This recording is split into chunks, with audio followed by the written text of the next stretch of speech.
Friends, welcome back to my new video అండి. ఈరోజు వీడియోలో ఒక హై నెక్ బ్లౌజు కటింగ్ మీతో షేర్ చేస్తానండి. బ్యాక్ బోట్ నెక్ వచ్చి ఫ్రంట్లో డీప్ నెక్ ఉందండి. అలాగే ఈ బ్లౌజ్ అండి నాకు ఆది బ్లౌజు డీప్ నెక్ది వచ్చింది. సో డీప్ నెక్ ఆది బ్లౌజ్ ఉన్నప్పుడు దాన్ని హై నెక్ బ్లౌజ్గా కన్వర్ట్ చేయడానికి మీరు ఎలాగ మెజర్మెంట్స్ చేంజ్ చేసి పెట్టుకోవాలి, అది ఈ వీడియోలో మీతో షేర్ చేస్తానండి. వీడియోని స్కిప్ చేయకుండా చూడండి ఫ్రెండ్స్. అలాగే చాలా ఇన్ఫర్మేటివ్ వీడియో ఇది. డీప్ నెక్ ఆది బ్లౌజ్ ఉన్నప్పుడు దాన్ని మీరు హై నెక్గా ఎలా కన్వర్ట్ చేయాలి, అలాగే ఫ్రంట్ పార్ట్లో డీప్ పెట్టడానికి ఎలాగా మార్చుకుని మెజర్మెంట్స్ పెట్టుకోవాలి. సో ఫస్ట్ నేను లైనింగ్ కట్ చేసుకుంటున్నాను. లైనింగ్ డబల్ ఫోల్డ్ చేసుకుని ఇలాగా నీట్గా ఐరన్ చేసి పెట్టుకున్నాను. కింద 1/2 ఇంచ్ మార్జిన్లో ఒక లైన్ డ్రా చేస్తున్నాను. 1/2 ఇంచ్ పట్టీ వేస్తాం కదండి. సో ఈ 1/2 ఇంచ్ మార్జిన్ లైన్ వేసిన తర్వాత మనం ఆది బ్లౌజ్ని ఈ విధంగా ఫోల్డ్ చేసుకోవాలండి. సో ఫ్రంట్ పార్ట్ లోపల వైపుకి ఫోల్డ్ చేసి ఇలాగా డబల్ ఫోల్డ్ చేసుకుని ఆ లైన్ పైన ఇలాగా మనం సెట్ చేసి బ్లౌజ్ని పెట్టుకోవాలండి. సో చాలా నీట్గా సెట్ చేసి పెట్టుకోవాలండి. అవసరమైతే ఆది బ్లౌజ్ని ఒకసారి ఐరన్ కూడా చేసుకోవాలండి. సో ఇలా పెట్టుకున్నాను చూడండి. ఇక్కడ కొంచెం గ్యాప్ నేను 1 ఇంచెస్ వరకు గ్యాప్ వదిలేసి ఇలా పెట్టుకున్నాను. So as it is blouse ఎలా సెట్ అవుతుందో అలాగే పెట్టుకోవాలండి. సో అది బ్యాక్ డాట్స్ కోసం అండి నేను వదిలేసి పెట్టుకున్నాను. అలాగే నెక్ అది మనం ఫస్ట్ సెట్ చేసి పెట్టుకోవాలి. సైడ్ మార్కింగ్ ఇలాగ చేసుకోవాలండి. నెక్ మార్కింగ్ కూడా నేను యాజ్ ఇట్ ఈస్ బ్లౌజ్ ఎలా ఉందో ఫస్ట్ చేసి చూపించేస్తున్నాను. దాని తర్వాత దీంట్లో కొన్ని చేంజెస్ మీతో షేర్ చేస్తాను. సో ఇలాగా షోల్డర్ దగ్గర కూడా కుట్టు ఏదైతే జాయింట్ ఉంది కదా, స్లీవ్స్ జాయింట్ దగ్గర అక్కడ కూడా మార్క్ చేసుకోవాలండి. ఇలాగ యాజ్ ఇట్ ఈస్ మార్కింగ్ తీసేసుకోవాలండి. తీసుకున్న తర్వాత ఇప్పుడు మనం షోల్డర్ మార్కింగ్ చేసుకోవాలి. హై నెక్కి షోల్డర్ పెంచుకుని పెట్టుకోవాలి కాబట్టి ఇది ఇలాగ నేను మెజర్ చేస్తే ఈ లైన్ వరకు 5 ఇంచెస్ ఉందండి. సో మీకు ఎంత ఉంటే దాంట్లో 1.5 ఇంచెస్ ప్లస్ చేసేసుకోండి బ్యాక్ హై నెక్ ఉన్నప్పుడు. సో ఇక్కడ 6.5 ఇంచెస్ వరకు నేను షోల్డర్ మార్కింగ్ చేసుకున్నాను. సో 1.5 ఇంచెస్ పెంచుకున్న తర్వాత కింద 7 ఇంచెస్ దగ్గర ఒక 1/2 ఇంచ్ ఎక్స్ట్రాగా ఇక్కడ మార్క్ చేసుకుని ఒక స్ట్రైట్ బాక్స్ డ్రా చేసేసుకోవాలండి. చేసుకుని ఇక్కడ మీరు రౌండ్ షేప్ ఇచ్చేయాలి. ఇక్కడ షోల్డర్ ఎంత ఉందో ఒకసారి చూస్తున్నాను. 2.5 ఇంచెస్ ఉందండి. సో 3 ఇంచెస్ దగ్గర ఆ లైన్ దగ్గర నుంచి 6.5 మార్కింగ్ చేశాను కదా, అక్కడ నుంచి 3 ఇంచెస్ వరకు మీరు షోల్డర్ది ఈ మెజర్మెంట్ ఇక్కడ పెట్టుకోవాలండి.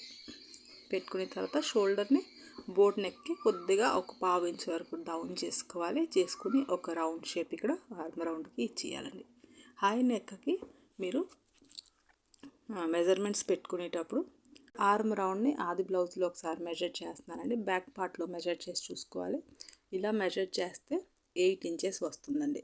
సో చూడండి, ఇక్కడ మీకు చూపిస్తున్నాను. ఈ రౌండ్ షేప్ని మీరు ఇక్కడ మెజర్ చేస్తే 8 ఇంచెస్ ఇక్కడ ఆది బ్లౌజ్లో ఉంది. సో 8 కన్నా ఒక 1/2 ఇంచెస్ ఎక్స్ట్రా మీరు ఇక్కడ రౌండ్ షేప్లో రావాలండి. పైన కుట్లకి మార్జిన్ వదిలేసిన తర్వాత 8.5 రావాలి. అంటే 1/2 ఇంచెస్ ఎప్పుడు కూడా లూజింగ్ ఉండాలి. అలాగే చెస్ట్ మార్కింగ్ దగ్గర కూడా 1/2 ఇంచెస్ లూజింగ్ ఉండాలండి. సో కొద్దిగా పట్టి ఛాన్స్ ఉంటుంది కాబట్టి హై నెక్ బ్లౌజ్ కొద్దిగా మీరు లూజ్ ఇవ్వాలి. ఇక్కడ 3 ఇంచెస్ దగ్గర ఒక మార్క్ చేసుకుని ఏదైతే ఇక్కడ 3 ఇంచెస్ షోల్డర్ మార్కింగ్ చేసుకున్నాను కదా, నెక్ బ్రాడ్ది అక్కడ ఒక బోర్డ్ షేప్లో ఫస్ట్ బాక్స్ వేసి ఒక బోర్డ్ షేప్ వేసేసుకుంటానండి. సో ఇలాగా నెక్ రౌండ్ షేప్ వేసేసిన తర్వాత ఇప్పుడు నేను ఇక్కడ blouse cutting back part cutting చేసేసుకుంటున్నాను. చేసుకున్న తర్వాత ఫ్రంట్ పార్ట్ కటింగ్ చెప్తాను ఫ్రెండ్స్. సో మిడిల్లో ఒక కట్ పెట్టుకుని ఇక్కడ డాట్స్ వచ్చేస్తాయి. సో కొద్దిగా వెలుతురుగా ఉంటుంది అనేసి నేను కిటికీలు తీసానండి, కానీ ఎండ వచ్చేసింది. కొద్దిగా మీరు మార్కింగ్ దగ్గర కొద్దిగా ఒకసారి చాలా కొంచెం డీప్గా చూసుకుంటే మీకు అర్థమవుతుందండి. చూడండి, ఇక్కడ ఫోల్డెడ్ సైడ్ దగ్గర మార్క్ చేసేసుకున్నాను. దీన్ని 1.5 ఇంచెస్ వరకు ఫోల్డ్ చేసి ఇక్కడ కూడా స్ట్రైట్ లైన్ డ్రా చేసేసుకున్నానండి. బ్యాక్ పార్ట్ పెట్టుకుని షోల్డర్ దగ్గర కూడా మార్కింగ్ చేసేసుకున్నాను. షోల్డర్ ఆర్మ్ రౌండ్ అన్నీ మార్క్ చేసేసుకున్నాను ఫ్రెండ్స్. ఇక్కడ చేసుకుని తర్వాత నెక్ మార్కింగ్ చేసుకున్నాను చూడండి. ఆ నెక్ మార్కింగ్ దగ్గర ఫ్రంట్ నెక్ని తీసుకొచ్చి ఇలాగా మీరు నీట్గా సెట్ చేసి ఆ లైన్ వరకు ఇక్కడ పెట్టుకోవాలండి. సో ఇలాగా సెట్ చేసుకుని పెట్టుకోవాలి. లూజ్ ఎక్కడ వదలకుండా కరెక్ట్గా ఫ్రంట్ నెక్ని సెట్ చేయాలని చేసి ఇక్కడ ఫస్ట్ రౌండ్ మార్కింగ్ నేను తీసేసుకుంటాను ఫ్రెండ్స్. రౌండ్ మార్కింగ్ తీసుకుంటాను, కానీ ఇక్కడ నేను వేరే షేప్లో నెక్ కటింగ్ చేసుకుంటానండి. సో ఇక్కడ ఆర్మ్ రౌండ్ దగ్గర కూడా రన్నర్తో ఇలా నేను కొద్దిగా రఫ్ చేస్తే ఆర్మ్ రౌండ్ది ఫ్రంట్ కొద్దిగా డీప్ ఉంటుంది కదా, అది కూడా ఇక్కడ చూడండి 1 ఇంచెస్ లోపల నుంచి డీప్ మార్కింగ్ ఆది బ్లౌజ్లో ఉంది. సో సేమ్ అలాగే నేను ఇక్కడ కూడా తీసేసుకుంటాను. ఒక 1/2 ఇంచ్ మార్జిన్ ఇచ్చి కట్ చేస్తే ఎగ్జాక్ట్గా ఆది బ్లౌజ్ లాగా మీకు మెజర్మెంట్స్ వచ్చేస్తాయి. ఇక్కడ నెక్ ఇలాగా ఈ విధంగా నేను డ్రా చేసుకుంటున్నానండి. కొద్దిగా బ్రాడ్ పెట్టుకుని ఇలా కర్వ్ షేప్లో నేను నెక్ డ్రా చేస్తున్నాను. సో ఇలాగా ఈ విధంగా మీరు ఈ షేప్లో నెక్ డ్రా చేసుకోవచ్చు, లేకపోతే 3 పాయింట్ నెక్ కూడా మీరు ఇక్కడ డ్రా చేసుకోవచ్చు. ఫ్రంట్ డీప్ ఉంటుంది కాబట్టి కొద్దిగా డీప్ పెట్టుకుంటే బాగుంటుందండి. ఇప్పుడు చెస్ట్ పాయింట్ మార్కింగ్ కోసం 10 ఇంచెస్ దగ్గర ఒక మార్క్ చేస్తున్నాను. చేసిన తర్వాత ఇక్కడ ఫోల్డెడ్ సైడ్ దగ్గర నుంచి 4 ఇంచెస్ దగ్గర ఒక మార్క్ చేస్తాను. ఇక్కడ డాట్ లెంత్ 3 ఇంచెస్ వరకు పెడుతున్నానండి. పెట్టిన తర్వాత